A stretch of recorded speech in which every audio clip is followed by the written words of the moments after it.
अस्सलाम वालेकुम जी। आज के लेक्चर का आगाज़ करते हैं और आज हम जिस जगह से अपनी वर्किंग का आगाज़ करने जा रहे हैं वो सबसे पहले हमारे पास ये पोर्शन है जहाँ पर हम बात करेंगे अपने पास कुछ फैक्ट्स एंड फिगर्स की और टेबल्स की।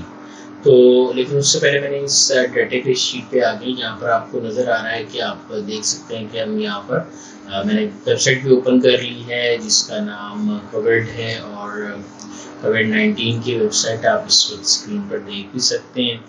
तो यहाँ आपके पास ये वेबसाइट जो है वो उससे रिलेटेड हमने फैक्ट्स एंड फिगर्स से रिलेटेड ओपन कर ली है जहाँ पर आपको फैक्ट्स एंड फिगर्स जो है वो मिल रहे हैं। दो ऑप्शंस आपको यहाँ पर नज़र आ रही हैं, एक आपके पास है पाकिस्तान केसेस डिटेल और एक है इंटरनेशनल डिटेल। सो मैं दोनों को बारी बारी ओपन कर लेता हूँ।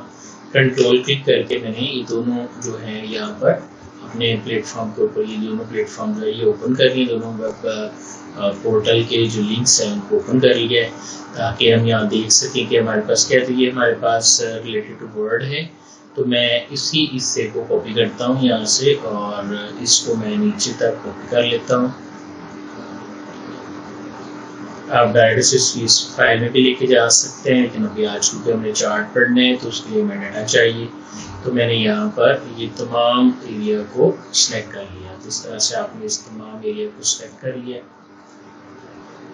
यहाँ तक आप सिलेक्ट कर लें, ठीक है जी।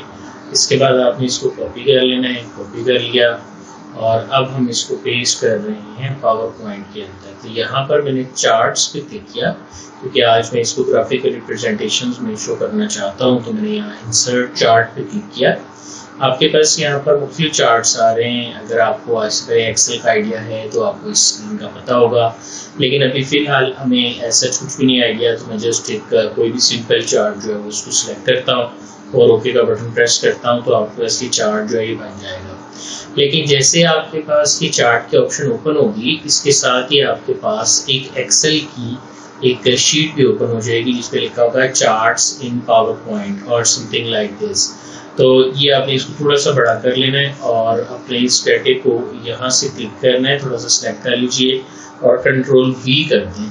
तो आपके पास वो डाटा जो आपने पेस्ट किया था, जो आपने बेसिकली कॉपी किया है अभी covid19.go.pk की वेबसाइट से, वहाँ से आपके पास ये डिटेल जो है ये ऊपर आपके पास आ गई है।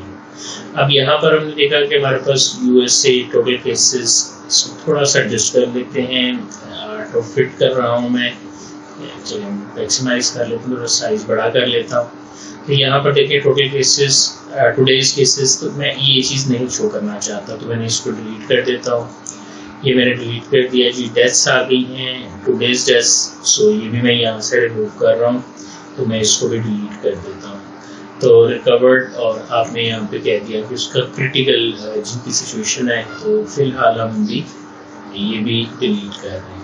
तो इस वक्त मैंने दो कॉलम लिए हैं, एक कॉलम आपके पास जो है केसेस का है, एक डेथ्स का है और एक रिकवर्ड्स का। तो यूएसए की डिटेल इस वक्त आपने यहाँ से उठा ली और यहाँ पर आपके पास ये पूरा चार्ट जो है वो इस तरह से अवेलेबल आ गया है। यहाँ मैंने सिलेक्शन करके कॉपी पेस्ट किया है तो मेरे पास ये चीज़ें अवेलेबल नहीं आई, लेकिन अभी फ़िलहाल हम समझते हैं कि इतना हमारा डाटा है जिसका मैंने चार्ट बनाना है। तो मैं इसको यहाँ से क्लोज कर देता हूँ। जैसे आप इसे यहाँ से बंद करेंगे आप देख सकते हैं कि पीछे आपके पास चार्ट के अंदर इसकी पूरी प्रेजेंटेशन पावर पॉइंट ने खुद ब खुद परफॉर्म करती है। इसमें केसेस, डेथ्स और रिकवर्ड जो भी डिटेल है वो सब कुछ जो है वो यहाँ पर एक चार्ट की शक्ल में आपको नज़र आ रहा है। तो यानी आपने सिर्फ ये करना है कि आपने इंसर्ट, आप यहाँ से जाके चार्ट इंसर्ट करते हैं, आप यहाँ से भी चार्ट इंसर्ट कर सकते हैं और आप वैसे भी देख सकते हैं। एक दफ़ा दोबारा से देखते हैं कि किस तरह से ये वर्किंग होगी। और अब यहाँ पर जाकर मैंने क्लिक किया और यहाँ पर मैं एक नई शीट इन दोनों के दरमियान में इंसर्ट कर लेता हूँ। मैंने यहाँ पर ये शीट बिल्ड कर ली और मैं इसमें कहता हूँ वर्ड की बजाय हम यहाँ पर क्लिक करके यहाँ पाकिस्तान से रिलेटेड जो है मैं कहता हूँ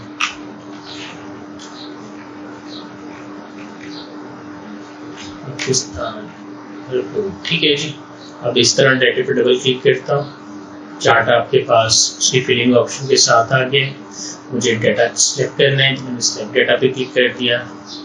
जैसे आप सेलेक्ट डाटा पे क्लिक करेंगे आपके पास आपका उसी तरह से डाटा आपके पास अवेलेबल हो गया। मैं फिलहाल इस डाटे को डिलीट कर देता हूँ और यहाँ पर जाकर मैं उस वेबसाइट पे जाता हूँ जहाँ से मुझे डाटा मिलेगा। तो ये आपके पास लोकल साइट है, पाकिस्तान के हवाले से आपकी डिटेल्स जो है वो आ गई हैं और इसका डाटा जो है वो आपके पास ये डैशबोर्ड है। अगर आप तमाम सूबों के हवाले से देखना चाहें स्क्रॉल डाउन करिए। ऑलरेडी यही चार्ट्स हैं जो हमने एक्सेल में देखे हैं तो आपको यहाँ पर नज़र आ जाती है। तो जनरल कंट्रीज का आ गया, पाकिस्तान की डिटेल आ रही है, कंपैरिजन किया उसमें दोनों डाटों के दरमियान। तो ये वही अगर आपने एक्सेल में चार्ट्स पढ़े हैं तो आपको आइडिया है कि ये क्या चीज़ है। तो यहाँ पर हमारे पास कॉलम की शक्ल में अगर नहीं मिलता तो हम यहाँ से इसको कॉपी करेंगे, मैं यहाँ तक इसको कॉपी कर लेता हूँ। कॉपी हेडिंग छोड़ देंगे हम, confirm cases, active cases, deaths और रिकवरी। सो हम यहाँ से वापस जाते हैं, हमारे पास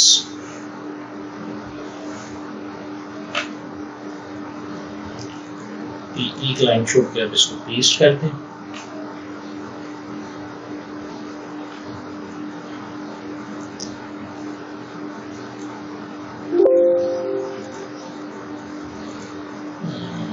डाटा आपके पास दूसरी तरह आ रहा है। सो हम उसको पहले वो कह रहा है आप डाटे को पेस्ट करें, अपने डाटे को प्रॉपर शेप में लेके आए, उसके बाद फिर आप जो है वो बाकी की वर्किंग जो है वो परफॉर्म करेंगे।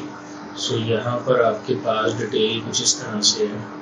फिर आप पहले इसको प्रॉपरली एडजस्ट करेंगे इसके सामने कि किस तरह से कितने केसेस हैं, क्या उसकी डिटेल है और कौन कौन सी इम्प्लीमेंटेशन है। इस तरह से आप उसको पहले सेट करें। ऊपर लिखते हैं एक्टिव केसेस, रिकवरेबल, व्हाटएवर, जो भी डेथ्स हैं, जो भी आपकी डिटेल है, और इस तरह से फिर आप अपने पूरे डाटे को अपने सामने एडजस्ट कर सकते हैं। तो मैं फिलहाल अभी इसको छोड़ रहा हूँ यहाँ पे, तो इसको आप एडजस्ट कर लीजिएगा। जैसे आप इसे यहाँ फिल करेंगे तो जो भी चार्ट आप बनाना चाहेंगे वो चार्ट ऑटोमेटिकली आपके पास पावर पॉइंट जो है वो आपको यहाँ पर, जिस तरह मैंने यहाँ बनाया था, ये आपको यहाँ बनाकर दिखाना शुरू हो जाएगा। तो जो भी चार्ट जिससे भी उससे रिलेटेड उसका लेआउट एडजस्ट करना है आपने, जो भी उसकी फॉर्मेटिंग करनी है, तो वो सब चीज़ें जिस तरह आप माइक्रोसॉफ्ट एक्सेल के अंदर करते हैं वो सारी ऑप्शंस आपको यहाँ मिल जाती हैं। आप उससे रिलेटेड कलर देखना चाह रहे हैं, स्कीम लेआउट देखना चाह रहे हैं, टाइटल बड़ा छोटा करके देखना चाह रहे हैं। मैं इसी चार्ट की जो टाइप है वो चेंज करना चाहता हूँ और मैं इस टाइप को चेंज करके मैं इसको यहाँ से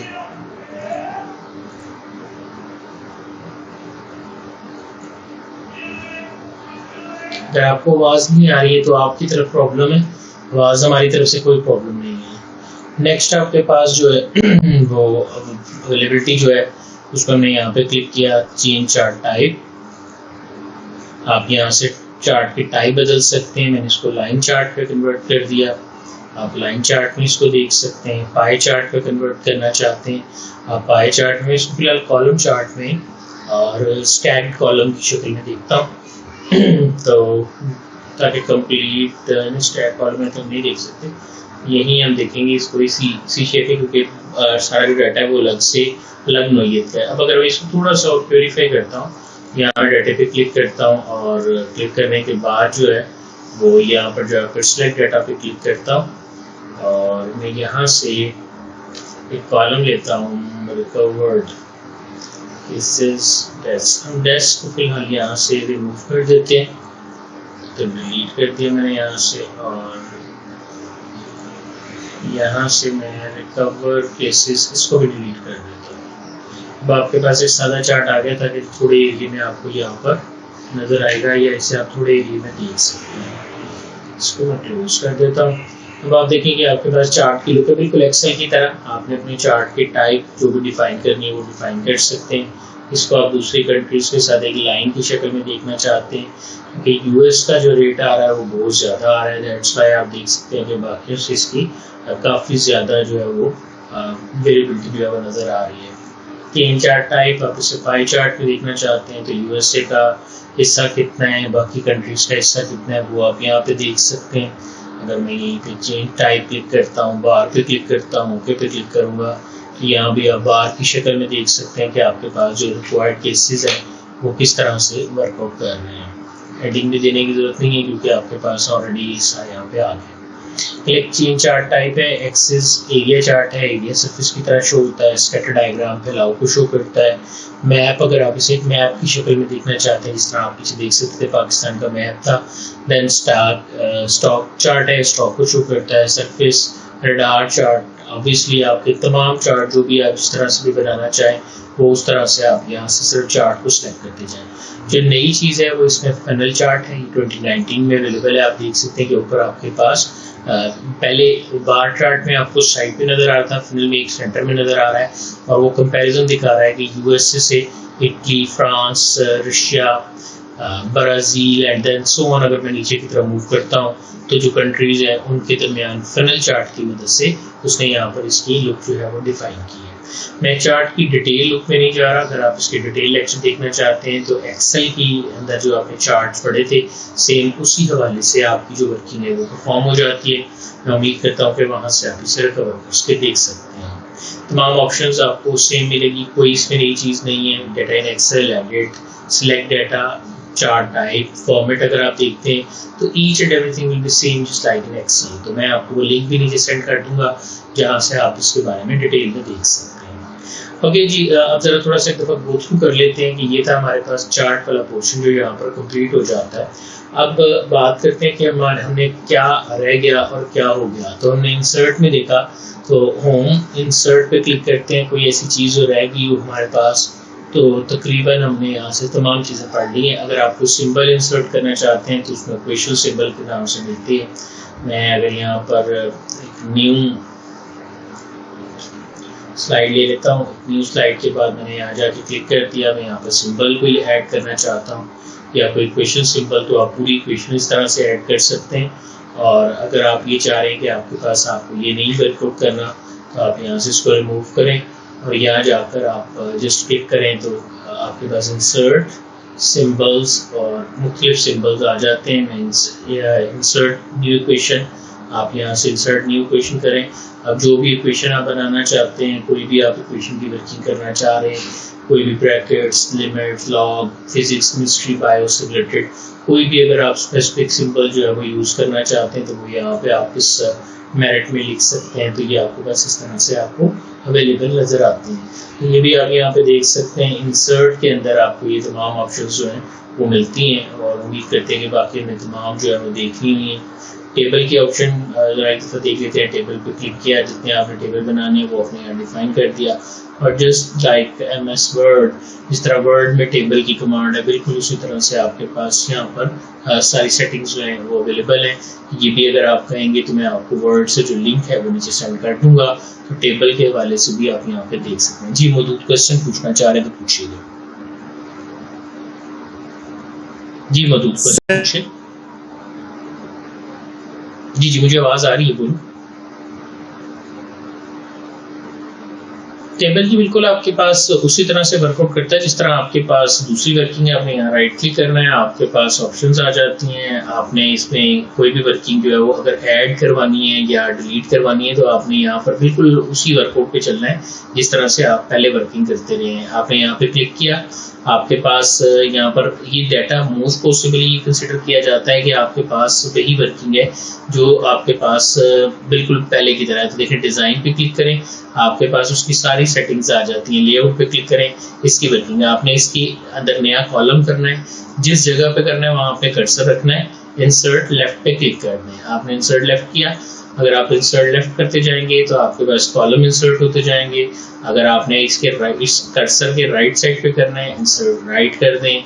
इसके नीचे अगर आपने पूरी रो एक नई लेके आनी है, आप यहाँ क्लिक करके इंसर्ट बिलो करेंगे, इंसर्ट अबव, इसके ऊपर अगर आपने कोई रो लेके आनी है तो वो भी आप कर सकते हैं। तो जस्ट टेबल की तरह, जिस तरह इंसर्ट वर्ड के अंदर टेबल की कमांड है, बिल्कुल उसी तरह से पावर पॉइंट के अंदर भी ये जो टेबल की कमांड है यूज डील करती है और बाद में आप इसमें अपना डाटा जो है वो एंटर कर सकते हैं। होप कि आपका जो क्वेश्चन है वो अब आपको यहाँ क्लियर हो गया होगा। नेक्स्ट आपके पास जो वर्किंग आती है वो आपके पास है जी, डिज़ाइन हो गया, लेआउट हो गया, ये टेबल हमारे पास कंप्लीट हो गया। उसके बाद आपको जो ऑप्शन मेरा ख्याल है कि यहाँ पर हमने तकरीबन सारी चीज़ें देख ली। एक और चीज़ देखिएगा, मैं यहाँ पर कंट्रोल डी करता हूँ, कंट्रोल ब्लैंक स्लाइड लेते हैं। मैंने यहाँ ब्लैंक स्लाइड पे क्लिक किया, मेरे पास कुछ एड ऑन्स होते हैं, आप इन्हें माइक्रोसॉफ्ट की साइट से जाके गेट कर सकते हैं। जैसे आप इस पर क्लिक करेंगे आपके पास आपका विंडोज स्टोर जो है वो ओपन हो जाएगा और फिर वहां से आप कोई भी जो एड ऑन है वो लेना चाहते हैं तो आप उसे वहां से ले सकते हैं। याद रहे कि जिन एड ऑन्स को आप अपने पास ऐड करेंगे वो आपसे आपके लॉगिन का एक्सक्लूसिव कंट्रोल मांगेंगे। तो जिस तरह से आप अपने मोबाइल पर प्ले स्टोर के ऊपर एंड्रॉइड पे काम करते हुए प्ले स्टोर को डील करते हैं, बिल्कुल इसी तरह आपके पास यहाँ विंडोज स्टोर के ऊपर जो है ये वर्किंग जो है ये परफॉर्म होती है। तो आप यहाँ से ऐड या स्प्रेड करके जो भी आप यहाँ से लेना चाह रहे हैं वो आप यहाँ से ले सकते हैं। डिपेंड करता है कि आपको कौन सा चाहिए, किस हवाले से चाहिए, डॉक्यूमेंट रिव्यू करने के हवाले से हैं, एडिटर्स पिक्स के हवाले से हैं, एजुकेशन के हवाले से हैं, ये भी आपको मिल जाते हैं। फिर आपके पास प्रोडक्टिविटी है और ये एडल्स जो है वो डेली बेसिस के ऊपर जो है वो बढ़ते चले जा रहे हैं, इनकी तादाद में इजाफा होता चला जा रहा है और ये नए जो है वो आते जा रहे हैं। यहाँ जो मैंने 4 बेसिकली चूज़ किए हुए हैं वो ये हैं जो मेरे लॉगिन के अगेंस्ट जो है वो रजिस्टर्ड चलते हैं। आप भी अपने तौर पे देखिएगा, इसके बारे में स्टडी कीजिएगा और इन्हें देखिएगा कि क्या करते हैं और इनके किस तरह यूज़ किया जाता है। मैं माई एडन्स के थ्रू जाकर भी अपने तमाम एडन्स को देख सकता हूँ कि जो मेरे एडन्स हैं वो कौन कौन से। पहले मैं यहाँ से गया था, यहाँ पूरा स्टोर था। अगर आपको किसी भी एडन का नाम पता है आप यहाँ टाइप करने के बाद उसे एक्सेस कर सकते हैं। फिलहाल मैं कोई एक जस्ट क्लिक करके दिखाता हूँ कि मैंने यहाँ पे क्लिक किया, अब आपके पास ये इमोजी से रिलेटेड आ गया। अगर आप इसे ऐड कर देंगे और कंटिन्यू करते हैं तो ये आप एडल्स जो है वो आपके प्लेटफॉर्म के ऊपर ऐड होना शुरू हो जाएगी। नेक्स्ट एडन के बाद हमारे पास लिंक्स था, ये मैं ऑलरेडी लास्ट लेक्चर में वर्किंग कर ली हुई है, गो थ्रू मैं कर रहा हूँ, कोई चीज़ रह ना जाए।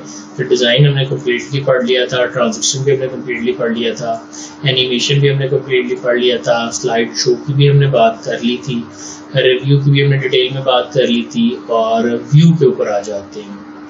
व्यू में मोस्टली मैंने लास्ट टाइम आपसे बात की थी कि शो रूलर कैसे शो हाइड करवाते हैं, ग्रिड लाइन कैसे शो करवाई जाती हैं, गाइड्स कैसे देखी जाती हैं, ये भी हम देख सकते हैं। आप व्यू की डायरेक्शन बदलना चाहते हैं, राइट टू लेफ्ट या लेफ्ट टू राइट, जो भी आप यहाँ पर करना चाहें वो भी कर सकते हैं। जूम ऑप्शंस नहीं, आप कितने % बड़ा या छोटा करके देखना चाह रहे हैं वो भी आप यहाँ पे डील कर सकते हैं। अगर आप यहीं जूम पे क्लिक करते हैं और आप उसे फिट करके छोटा कर लेते हैं तो वो सेटिंग भी आप कर सकते हैं। कलर में आपके पास ग्रे कलर है, आप बैक टू कलर आ सकते हैं, ब्लैक एंड वाइट में आ सकते हैं। तो ये सारी ऑप्शन भी आपको यहाँ पे नजर आती है। आप अपनी इसी स्लाइड को एक नई विंडो के तौर पे देखना चाहते हैं तो ये आपके 2 विंडोज जो हैं ओपन हो गई हैं। ऊपर वाली आपकी प्रोस्पेक्टिव विंडो 1 है और ये आपकी दूसरी विंडो है। ये काम एक ही है, सिर्फ आपको अलग से एक न्यू विंडो जो है वो प्रोवाइड कर देगा जिसके अंदर आपके पास आपके प्लगइन्स और आपकी तमाम चीज़ें जो है just like previous one available होंगी। यानी अब आप दोनों को कंपैरिजन करने के लिए, रिव्यू करने के लिए क्या आपने चेंज किया है, किस तरह से आपने वर्किंग की है, ये सेटिंग जो है ये आपको प्रोवाइड करता है। जस्ट क्लोज इस पर, अगेन मैंने इसको बंद कर दिया है और स्विच विंडो, अगर आप एक से ज़्यादा विंडो होंगे तो स्विच कर सकते हैं। हम मोस्टली Alt टैब के साथ ही ऑप्शन परफॉर्म करते हैं। ये तो था जी आपका पोर्शन व्यू से, लेकिन यहाँ जो सबसे ज़्यादा इम्पोर्टेंट ऑप्शन है वो ऑप्शन है आपके पास प्रेजेंटेशन व्यूज, कि आपने प्रेजेंटेशन को दिखाना कैसे है। अगर आपको याद हो कि जिस दिन मैंने अपना स्टार्ट किया था ये वर्कआउट, तो यहाँ बॉटम एरिया में मैंने आपको बताया कि आपका सिर्फ नॉर्मल व्यू होता है, एक स्लाइड सॉर्टर व्यू है, एक आपका रीडिंग व्यू है और एक आपका स्लाइड व्यू है। तो ये वही वाले व्यूज हैं जो आपको यहाँ नजर आते हैं।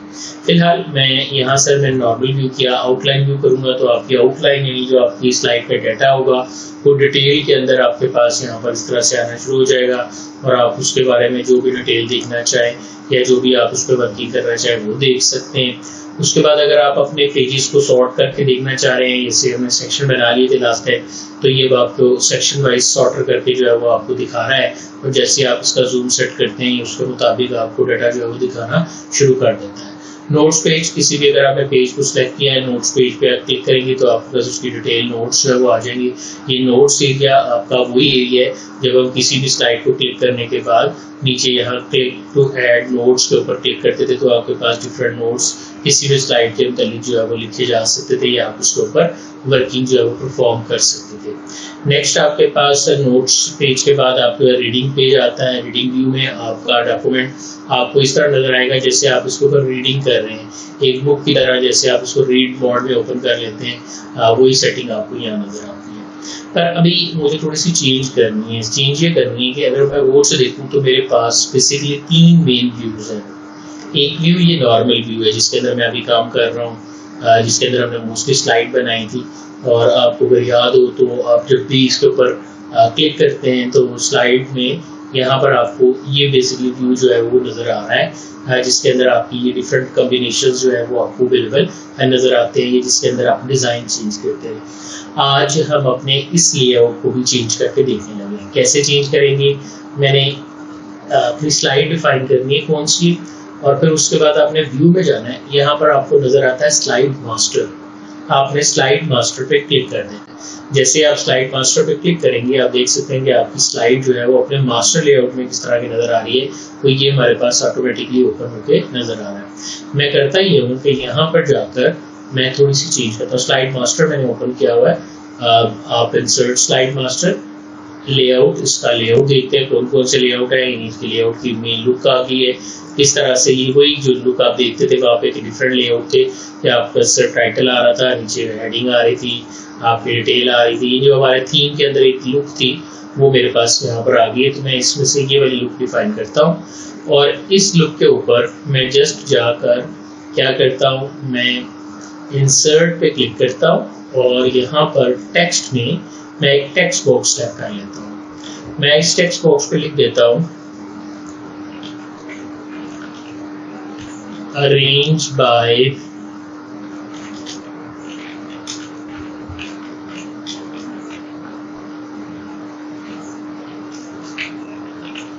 ठीक है जी। मैंने यहाँ पे अपना नाम लिख दिया। थोड़ा सा उसको बड़ा करता हूँ, उसको वाइटर एरिया में ले आता हूँ थोड़ा सा ताकि आपको नजर आए, और इसकी डायरेक्शन जो है वो बदल देता हूँ।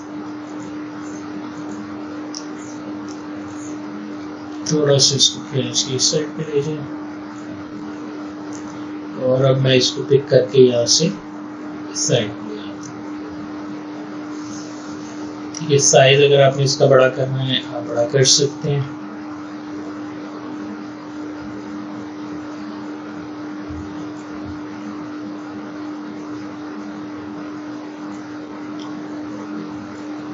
कलर चेंज करते हैं। आप कोई भी वर्किंग जो करना चाह रहे हैं वो आप यहाँ पे अपने थीम के मुताबिक वर्कआउट कर सकते हैं। मैंने ये लिखा। अगर आप और से देखिएगा, जस्ट आपने कुछ भी नहीं करना, आपने बस इस लेआउट को क्लोज करना है। तो दोबारा व्यू में गए, मेरे पास स्लाइड मास्टर था, मैं इस व्यू को क्लोज कर देता हूँ। ठीक है, मैंने इसको क्लोज कर दिया। इस व्यू को आपने यहाँ से क्लोज किया। आप स्लाइड मास्टर में क्लोज मास्टर व्यू पे क्लिक कर देते हैं। अब हुआ ये है कि जिस स्लाइड लेआउट पर आपने ओवर डिजाइन चूज किया था वहां ये ऑटोमेटिकली लिखा हुआ नजर आएगा। देखिए, एक ये लेआउट था तो यहाँ पर भी आपको ये लिखा हुआ नजर आ रहा है। अगर आप थोड़ा सा नीचे की तरफ मूव करते हैं तो आप देखें कि आपके पास यही लेआउट दोबारा यूज हुआ था, इस पे भी उसी तरह से आपके पास आउटपुट आ रही है। अगर आप नीचे देखें कहीं और तो ये वो वाला लेआउट है जिसमें ऊपर हेडिंग थी और वो थी। तो जहां जहां पे भी आपने अब ये लेआउट यूज किए होंगे वहां पर ऑटोमेटिकली आपके पास वो जो टेक्स्ट मैंने मास्टर लेआउट पे ऐड किया है वो ऑटोमेटिकली अवेलेबल हो जाएगा। अगर आप इनमें से किसी कंपैरिजन वाली स्लाइड पर या किसी दूसरी स्लाइड के ऊपर यही लुक जो है वो एडजस्ट करना चाहते हैं तो फिर आप दोबारा व्यू में जाएं, स्लाइड मास्टर में जाएं और जहां पर आपने चेंज किया है, यानी अगर आप इसके ऊपर करना चाहते हैं तो यहाँ पर अगर मैं लिख दूंगा तो जो इस तरह के लेआउट होंगे वहां पर आपके पास ये वर्किंग जो है वो आ जाएगी। यानी जिस भी लेआउट से रिलेटेड आपने काम करना है आपने उसको सेलेक्ट करना है और जस्ट आपने जाकर उसके ऊपर इसको पेस्ट कर दें। मैं इसको भी पेस्ट कर देता हूँ और यहाँ पर कंपैरिजन वाले पे भी पेस्ट कर देता हूँ। अब मैं इसको क्लोज करता हूँ। अब अगर आप देखें तो आपके पास क्या होगा, ये बहुत कम लोग जानते हैं वैसे कि ऑप्शन कैसे डील की जाती है। तो देखिए यहाँ पर भी अब आपके पास आ गया, यहाँ पर भी अवेलेबल है, इस लेआउट पर भी आप देख सकते हैं। अब इन तमाम लेआउट्स के अंदर आपके पास जो है वो जो टेक्स्ट मैंने ऐड किया है वो सब के साइड पर जो है वो यहाँ पर नजर आ रहा है। जो लेआउट में भी ऐड नहीं किया वहाँ पर आपके पास ये नहीं आ रहा और बाकी जिन सब पे आपने ऐड कर दिया वह सब पे आपको ये मास्टर लेआउट में लिखा हुआ नजर आ रहा है। मैं इंसर्ट क्लिक करता हूँ, दोबारा व्यू के ऊपर जाता हूँ और यहाँ से अगली ऑप्शन है हैंड आउट मास्टर। अब अगर आप हेड ऑफ मास्टर को पहले से डिफाइन कर लेते हैं कि वो इस तरह का होगा, उसकी वर्किंग इस तरह की होगी, या उसका इम्प्लीमेंट इस तरह का होगा, या वो इस तरह से चलेगा, तो ये तमाम वर्किंग भी आप यहाँ से जाकर एडजस्ट कर सकते हैं, यहाँ से जाकर देख सकते हैं। मैं क्लोज करता हूँ यहाँ पे, और जो मेरे पास ये वर्किंग है इसको सिलेक्ट करके आप यहाँ से इसको क्लोज कर दें। आपका व्यू के अंदर ऑप्शन है नेक्स्ट, आपने कहा जी नोट्स मास्टर पे क्लिक कर दें। अब जिस तरह नोट्स बनाते हैं, आपने अभी नोट्स पे ही देखा था, उसके लेआउट को अगर आपने एडजस्ट करना है तो वो भी आप यहाँ से इस तरह से जाकर एडजस्ट कर सकते हैं, या इस तरह से आप जाकर अपनी वर्किंग जो है वो परफॉर्म कर सकते हैं। थीम वाइज चेंज करनी है, कहाँ हेडर लगाना है, फुटर लगाना है, स्लाइड नोट्स कहाँ देनी है, किसको बड़ा करना है, किसको छोटा करना है, तो ये सारी सेटिंग्स जो है ये आपके पास अवेलेबल है। आप ये तमाम चीज़ें जो है वो यहाँ से जाकर इम्प्लीमेंट कर सकते हैं, यहाँ से जाकर उन्हें ऑर्गेनाइज कर सकते हैं। उसके कलर स्कीम एडजस्ट करनी, उसकी सेटिंग्स, बैकग्राउंड स्टाइल, वो सब वही ऑप्शन है जो हम पहले ऑलरेडी पढ़ चुके हैं, और वही आपको यहाँ पर नजर आते हैं। अब अगर मैं एक नई फाइल बनाता हूँ, मैंने यहाँ से क्लिक किया न्यू के ऊपर, और ये मैंने एक ब्लैंक प्रेजेंटेशन सेलेक्ट कर दी। अब यहाँ पे क्लिक करता हूँ टेम्पलेट के ऊपर। जैसे मैंने टेम्पलेट पे क्लिक किया, ये आपको माइक्रोसॉफ्ट की साइड से डिफरेंट टेम्पलेट जो है वो शो करेगा।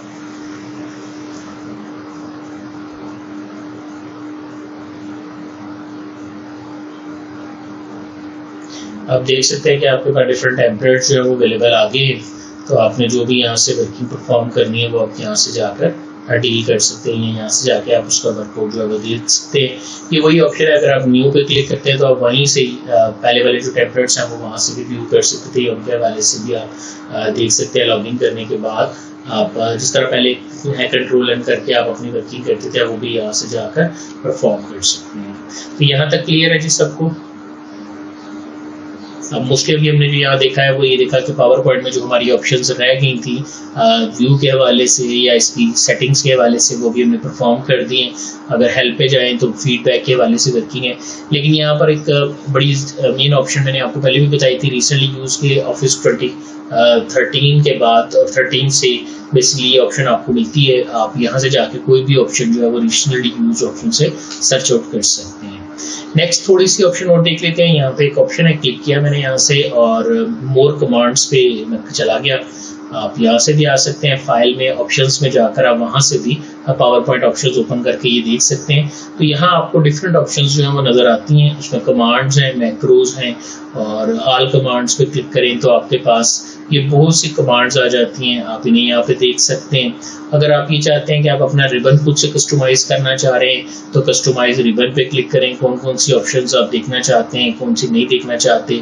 अगर आप कोई न्यू टैब बनाना चाह रहे हैं तो यहाँ से आप न्यू टैब पे क्लिक करके उससे रिलेटेड कोई भी वर्किंग जो है वो करना चाहते हैं तो वो कर सकते हैं। उसमें नए ग्रुप ऐड कर सकते हैं। बट अगर आप चाहते हैं कि तमाम कस्टमाइजेशन आप खत्म करना चाहते हैं तो रीसेट ऑल कस्टमाइजेशन पे क्लिक करके आप ये सारी कस्टमाइजेशन रिमूव भी कर सकते हैं। तो ये स्टैंडर्ड मोड में आपके पास वापस आ जाएगा। तो इस तरह से आप इसकी वर्किंग भी देख सकते हैं। तो ये तो नया मोस्टली पावर पॉइंट जो है वो आपका यहाँ पर क्लोज होता है। लेकिन जस्ट मैंने यहाँ पर एक लिंक सर्च किया है जिसके ऊपर हमने लिखा हुआ है कि क्या पावर पॉइंट 2019 में नई चीज़ें क्या हैं, what's new in power point 2019। तो ज़रा जल्दी से मोटी मोटी ऑप्शंस देख लेते हैं। एंटर टेक्स्ट, आप कोई भी टेक्स्ट लिखें आप उसे हाईलाइट कर सकते हैं और उसके ऊपर आपको डिफरेंट अलाइनमेंट्स के साथ सेटिंग मिलती है कि आपने कितना टेक्स्ट हाईलाइट किया है, उस पर क्या वर्किंग की है। फाइनल चार्ट अभी मैंने आपको दिखाया भी है कि आप उसको भी देख सकते हैं। जूम ऑप्शन थी, लास्ट लेक्चर में हमने बात की थी। आप यहाँ बैकग्राउंड इजीली रिमूव कर सकते हैं। इंसर्ट 3D आइकन्स, ये भी हमने करके देख लिया कि कैसे आप डिफरेंट आइकन्स यूज़ करते हैं। डिफरेंट एवटार मैंने आपको यूज़ करके दिखाया था। उसके बाद कन्वर्ट हाई क्वालिटी वीडियोस, आप इसको सेव एज करें। यानी अगर आपके पास ये वीडियो है तो आप इसको ये भी हम ऑलरेडी PDF की बात कर चुके हैं, लेकिन आप यहाँ से सेव एज पे क्लिक करें तो यहाँ पर आपको सेव एज ऑप्शंस के अंदर इससे रिलेटेड ऑप्शंस नज़र आती हैं। आप यहाँ से ये तमाम टाइप्स यहाँ से देख सकते हैं। जो भी आपको चाहिए वो आप यहाँ से देख लें। नेक्स्ट आपके पास जो यहाँ पर आपको ऑप्शन मिलती है वो है डिजिटल कंट्रोल है, आपको वो भी यहाँ पे मिलता है कि आप पेन कंट्रोल देख सकते हैं, जैसे अभी आपने देखा था कि स्क्रीन के ऊपर आप पेन देख सकते थे, सर्विस 4 के ऊपर मिलता है। इसके अलावा सबसे जो इसकी एक और मेन चीज़ है वो ये कि इसमें फीडबैक बड़ा स्ट्रांगली बिल्टअप कर दिया गया है। स्ट्रांगली बिल्टअप करने से मुराद ये है कि इसमें फीडबैक के हवाले से बड़ी ही मेनली कैटेगरीज दे दी हैं जिन्हें आप माइक्रोसॉफ्ट को उनका फीडबैक दें और वो आपको उससे रिलेटेड जितनी भी वर्किंग होगी वो आपको जो है वो आपके लिए बेहतर कर सकते होंगे, वो उसको परफॉर्म करेंगे। यहाँ तक अगर कोई बात पूछने वाली है तो आप पूछ सकते हैं। मेरी तरफ से पावर पॉइंट आपको यहाँ पे क्लोज हो जाता है। बाकी आप इसका प्रोडक्ट बनाएं और फिर जो आपको उस पर प्रॉब्लम्स आएंगी वो आप शेयर करें, तो इंशाल्लाह हम उसका सोल्यूशन जो है वो इम्प्लीमेंट करके देखेंगे। यहाँ तक अगर कोई क्वेश्चन है तो पूछ लो। ओके जी, आज के लिए इतना ही। जा रहिएगा, खुश रहिएगा, अल्लाह हाफिज़।